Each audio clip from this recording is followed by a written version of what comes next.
মৃত ব্যক্তির জন্য 3 দিন চল্লিশা কুলখানি মৃত্যুবার্ষিকী পালন করা কি? ক খুব সওয়াবের কাজ, খ শিরক, গ বিদআত, ঘ মুস্তাহাব।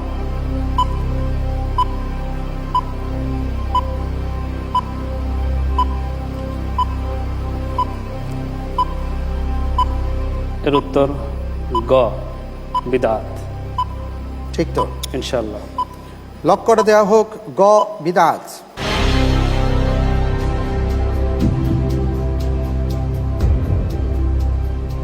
আপনি বলছেন বিদআত।